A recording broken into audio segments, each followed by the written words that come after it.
Turn off your lights. Make sure your doors and windows are locked. Things are about to get spooky. My mom hasn't been the same since she returned from being lost in the woods for 3 days. Neither have I since I read her last diary entry. I'm thinking of telling the kids about my estranged twin trying to get in touch with me, but I don't want to expose them to her toxicity.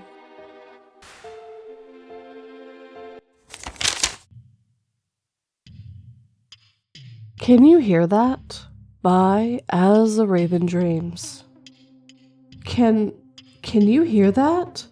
I stared up at the ceiling as the light of the foggy night stretches its way into the side window. A few moments of silence passed before I got my answer. Hear what? She rolled over slightly, an annoyed huff escaping her lungs before she continued her thought. I hear a cricket outside the window. I think there's a frog out there, but I don't hear anything else. You can't hear? I paused and thought about what it was that was playing in my head. I don't know, it kind of sounds like talking. I focused on the sound a bit harder. Yeah, like people are talking. I can't make out the words, but it definitely sounds like a conversation. You're probably just hearing the TV next door or something. She groggily pulled the blanket over her shoulder and turned away to ignore me. This is the 3rd night in a row you've gone on about this. Please, just go to sleep, Wayne. Her dismissal didn't mean much to me at this point. After 7 years of marriage, distance is expected. Still, the fact that she couldn't hear what I was hearing was nothing less than disappointing. If she wanted me to shut up about it, I would shut up about it. Despite this, I wasn't planning on going to sleep. I was going to figure out what the hell was going on, where this sound was coming from. For a few moments, I just laid there and stared at the cobwebs in the corner of the room. I counted the water spots in the ceiling from the time we had a hole in the roof. I traced imaginary lines in the popcorn bumps in the plaster that coated the surface above me. None of this was helpful. My brain was racing, and there was no way I was going to be able to ignore the conversation as it played out. The best way for me to describe what I was hearing, besides just saying that it was someone talking: put in a pair of earphones, set the volume on your phone to the absolute lowest setting you can, then play some sort of sports commentary, or something, but make sure that it's in a different language. Basically, it felt like that. Like I was listening to a conversation in a different language, at the absolute lowest volume possible. Despite what my wife said, this was not the 3rd night with the voices. This was the 2nd. The first night, it was simply a beeping, or something like a tone. Then the 2nd night, it turned into these voices. And while she may have wanted nothing to do with the situation, I had to agree that it was a pain in the ass. I turned and sat up on the edge of the bed, glancing over at the clock. 1:46. It was 1:45 in the morning, and I was stuck sitting there, listening to something that only I could seem to hear, unable to sleep. I pushed myself up and walked away from the room, towards the hallway and into the bathroom, shutting the door behind me. I stepped up to the sink and ran the water, then splashed myself in the face a couple times, staring at the drops as I fell into the sink. At that moment, it almost seemed like the voices stopped, like there was nothing more than silence pulsing in my ears. For that moment, it almost seemed like things were going to be okay. The moment was short-lived, though the voices were no longer what I heard. At that point, the sound of the conversation was replaced once more with the sound of the beeping. That weird, rhythmic tone that would occur every second. Beep, beep, beep. This was actually more annoying than the talking, and what's worse is that it was actually louder this time, almost like it was coming from within the same room or a room adjacent. I walked around the small bathroom with my ear to the wall, and for 3 of the 4 walls there was nothing. No indication the tone was in any of these directions. However, when I stepped into the shower and firmly placed my ear against the plastic-lined wall, I could swear the tone was louder. Part of me was certain that whatever was making these sounds had to be on the other side of that wall. I thought about the layout of my own home for a moment and became even more confused. As far as I can tell, that wall was directly against the walk-in closet in my bedroom. If it wasn't there, the sound should have been louder when I was in the bedroom. I shook off my confusion and walked back towards my bedroom, around the bed, and into the walk-in closet. It was cramped and full of clothing and various other stowaway items, but the sound didn't seem any louder when I entered. I started to pull boxes away from the wall and threw clothing out onto the floor of the bedroom until the room was pretty much empty. The tone continued, but it hadn't increased. I once more pressed my ear against the wall that was on the other side of the shower, and at that moment, it seemed that the tone had gone just a bit louder. This sound, this constant beeping, this constant droning that was sure to drive me insane, was somehow on both sides of this one wall simultaneously. I pulled back and stared at the painted drywall, that shade of eggshell white that every modern home seemed to be painted, and thought about this situation. There was no way that sound was coming from either side of the wall. I had access to both rooms, which meant that it was likely coming from inside the wall. Whatever the hell it was that was keeping me awake, whatever it was that was producing these sounds, had to be inside the wall. The matter of how was a question that I assumed I could answer later, but I had to find whatever this thing was. I turned back into the pile of items on the floor and grabbed a screwdriver, readying myself to tear into the wall, only to pause for a moment as I heard my wife snore. It would have been impolite for me to start in on the wall right next to her, so I took myself back to the bathroom, back into the bathtub, and back to the plastic lining on the wall. It was difficult, I will admit. At first, I couldn't seem to pierce the plastic with my simple flat-headed screwdriver. And then it occurred to me that this was likely just a protective coating over the drywall, and all I had to do was find the edge.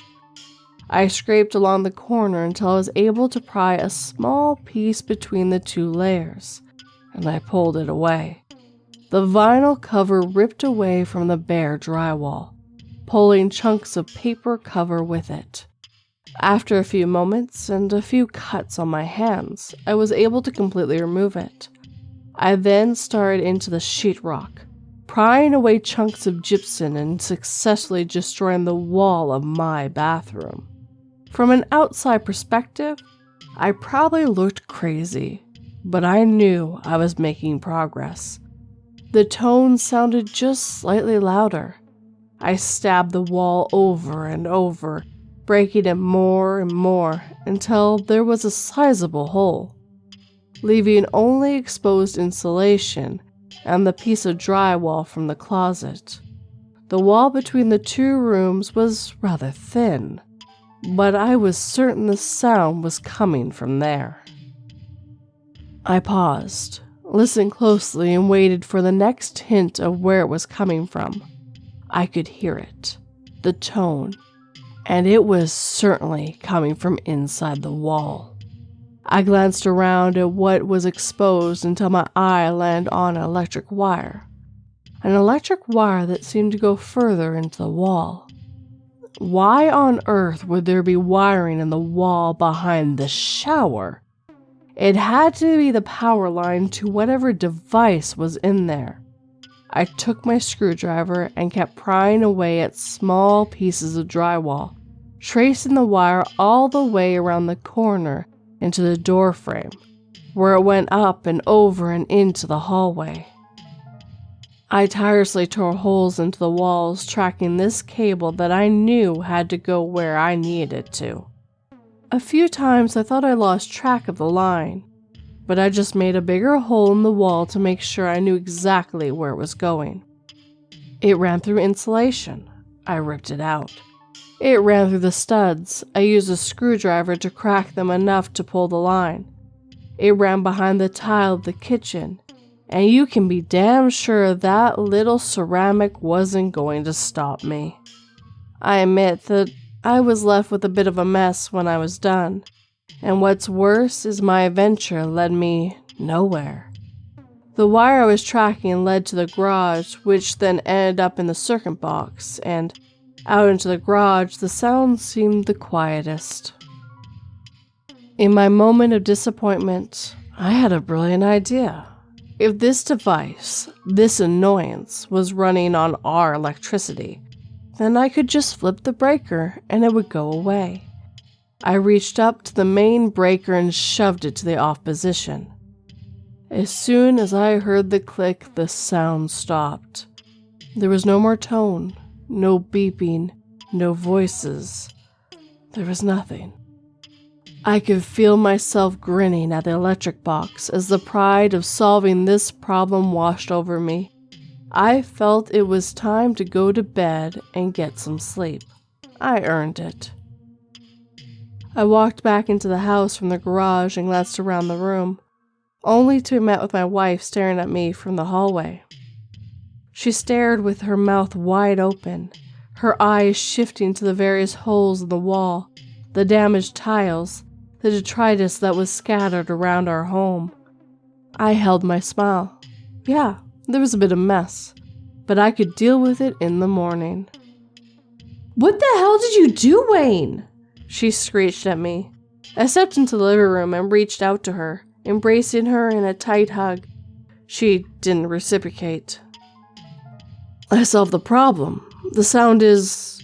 I paused as I held her in the hug.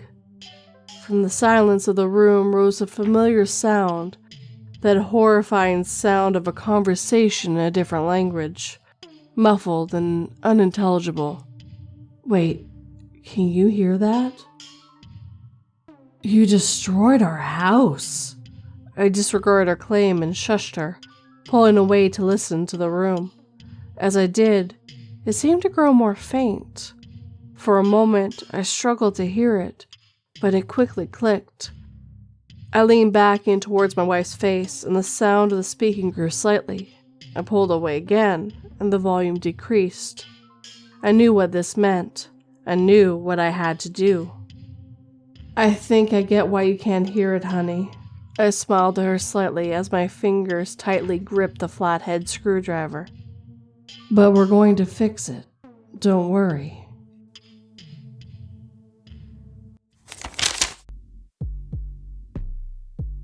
In my drunken stupor that evening, I saw across the street a mirror image of myself. As I tried to stumble across the intersection to try and reach the thing, I felt the impact of a car and realized my fate as the mirror image smiled cruelly at me.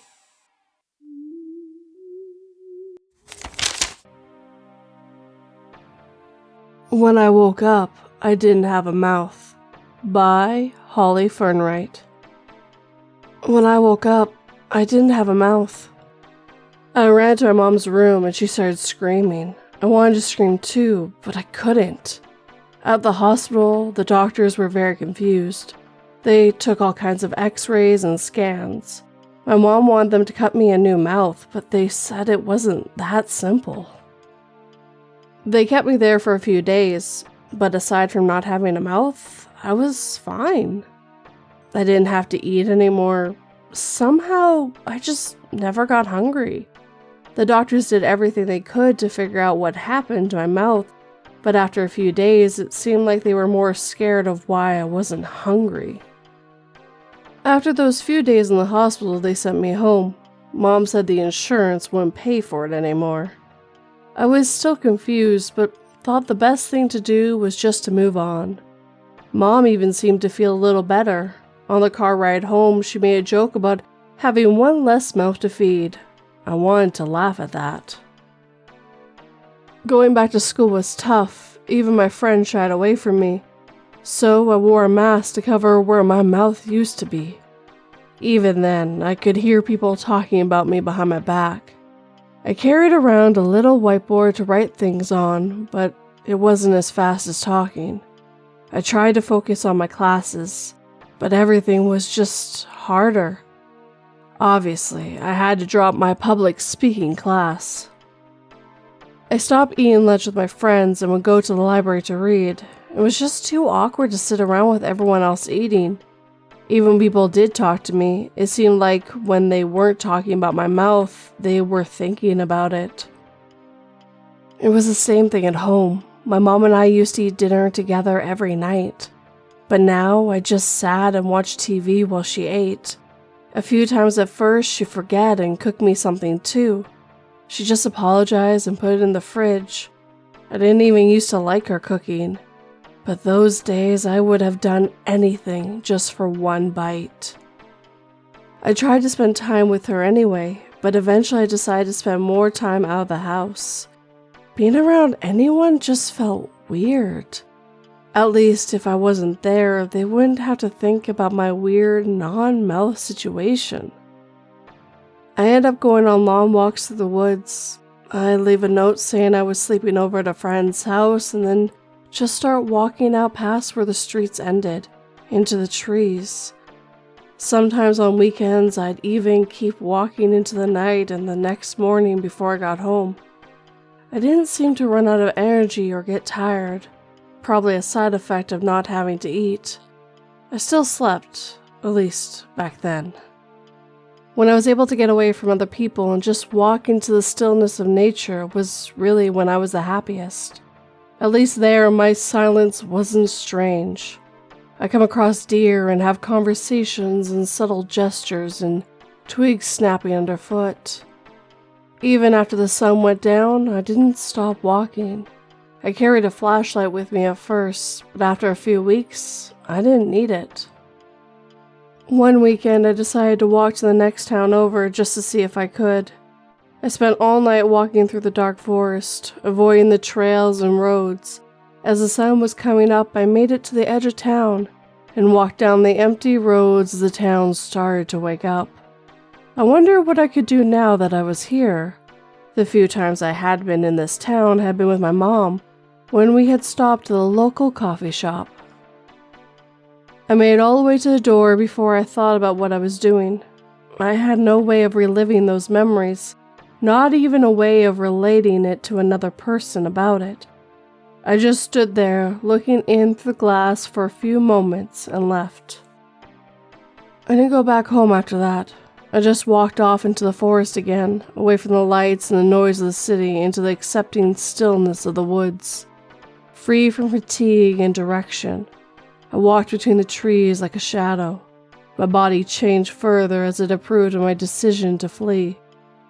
It was subtle at first. My legs grew longer to let me step over logs and streams, while the rest of my body became better at seeing and moving at night. I hadn't looked in a mirror in a while, but the last time I came across a hiker, they turned and fled. I can see the city lights from the hills. I turned my phone back on for the last time to post this, just in case anyone wants to know how my story ended. I'm fine with my 15 minutes of fame being on the side of a milk carton. I don't know if I could have it any other way.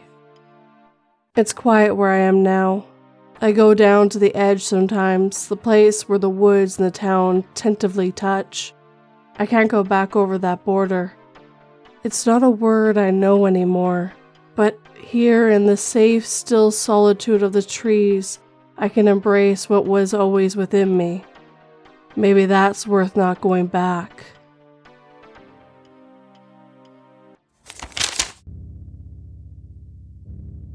I took a uniform from a fallen enemy and hoped I could escape in the future unnoticed. It has been years of helping those monsters with brutal interrogations, executions, and cruel war, and my hopes of freedom finally died when we conquered the last remaining stronghold of my former allies.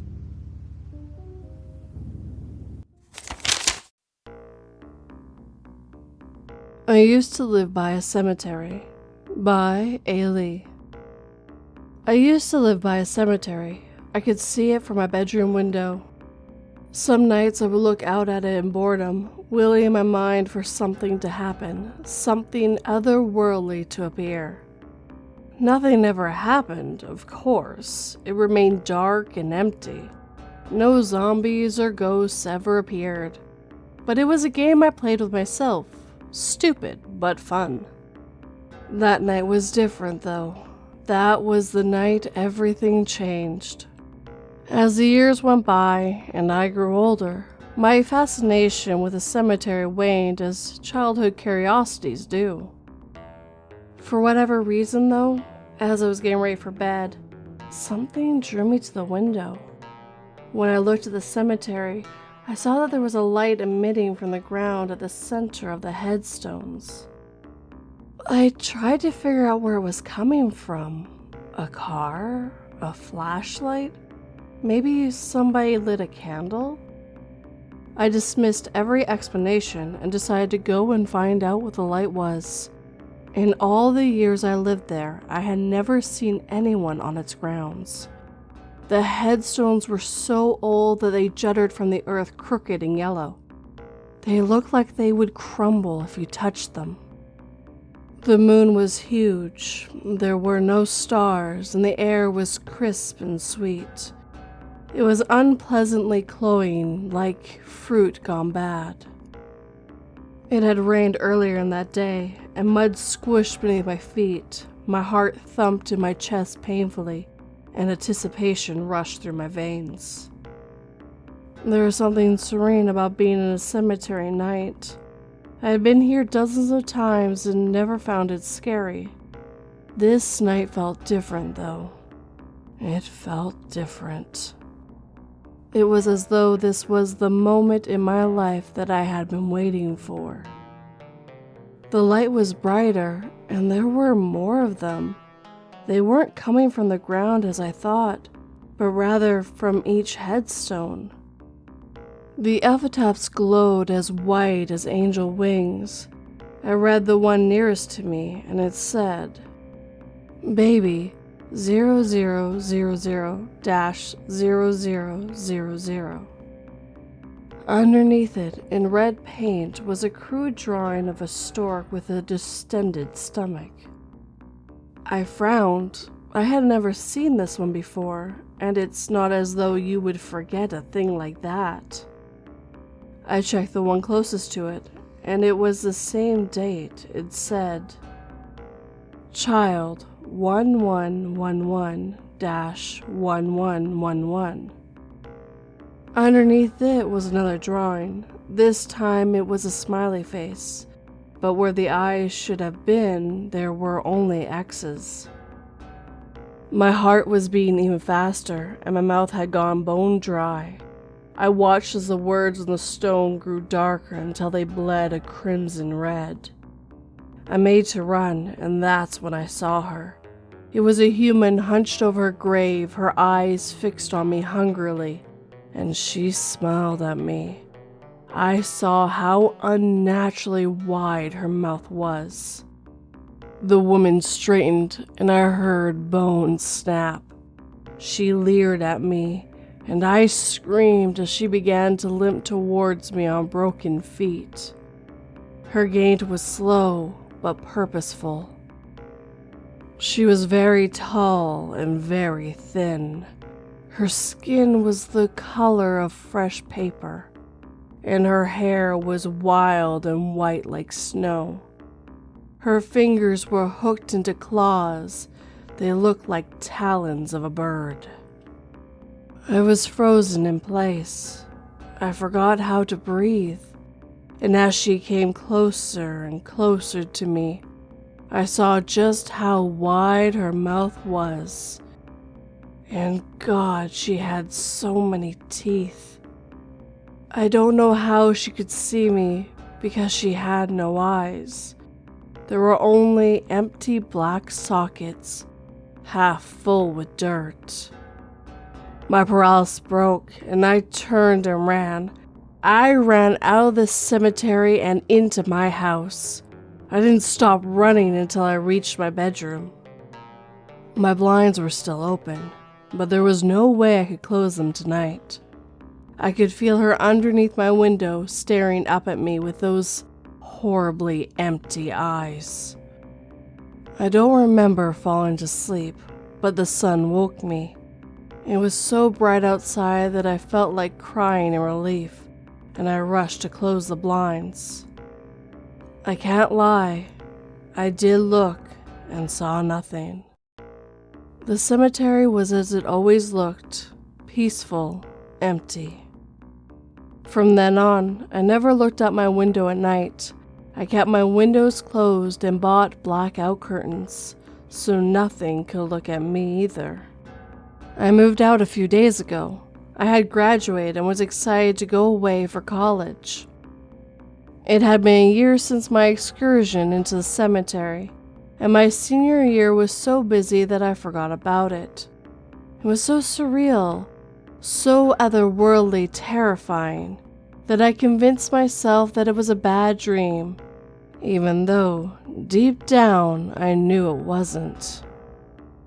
I was more than happy when me and my parents finished packing and finally drove off. Of course, I couldn't help but peek at the cemetery. Nothing. There was nothing there. If I hadn't just imagined it, at least I had gotten away. I was going far from the cemetery. I let out a breath that I didn't realize I'd been holding in for a better part of the year. At least, that's what I thought. You see, I've been having strange dreams lately. In my dreams, it's always night. There's no stars, only the moon, and it is the color of fresh, dark blood. The woman is there. She's standing in front of me, smiling that wide, toothy grin. She dips her finger into something I thought was paint, but now I see her palms are bleeding. She is drawing with her own blood. She's so close I can smell the rotting fruit on her breath, and her hair tickles my face. I am frozen in place as her canvas, so still as she draws clumsily on my forehead. "Mine," she rasps. "Mine." It is all she ever says. When she is done, I wake up drenched in sweat. This night was different, though. See, after she drew on my forehead, she grasped my shoulders with strong hands and turned me to face a headstone. It looked new among the others, and in shiny letters I saw my name, my birth date, and this year as the date of my death. Below the epitaph drew in her blood is a face with dark eyes and a crooked mouth, which is made into a frown. I would just chalk it up to another nightmare. I mean, what else could it possibly be? But when I woke up and went to the bathroom, I saw my reflection. On my forehead is the face with empty sockets for eyes. When I touch it, my hand comes away wet and smeared with blood. I can hear her now.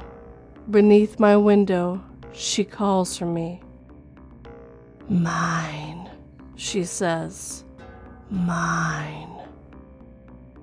I realize now that she marked me, and no matter where I go, she'll just follow. I used to live by a cemetery, and I've learned that curiosity has many consequences, and it is best to leave the dead and their resting place alone.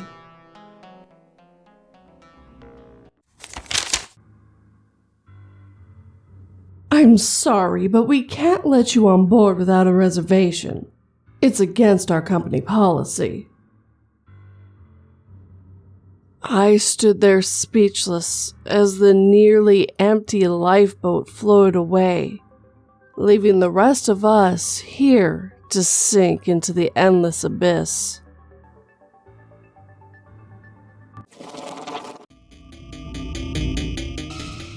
And with that, my friends, our time together is coming to an end. As always, I'd like to thank the 3 writers who let me bring their stories to life this evening. As always, it's an honor to be trusted to bring the stories to life. I really enjoy trying to bring someone else's story into the real world, into something you can hear and almost see in some ways. And the first writer, As the Raven Dreams, also made the thumbnail this evening, so you get a double thanks. Thanks, dude. It's always great when you make a thumbnail for me. You always blow it out of the water. Now, if you're a new friend, well, I hope you'll subscribe and turn that pretty little bell to all notifications. If you enjoyed these stories, hit that like button and make sure it feels it. If you'd like to help this channel / podcast grow, please just share it with anyone who might enjoy it. You'd be surprised how much that helps. And if you would like early access to these stories and some bonus ones, well, I have Patreon and memberships where for $1 a month you get access to both those things and some extra bonuses as well. All the links are down below, besides of course that little join button down there as well.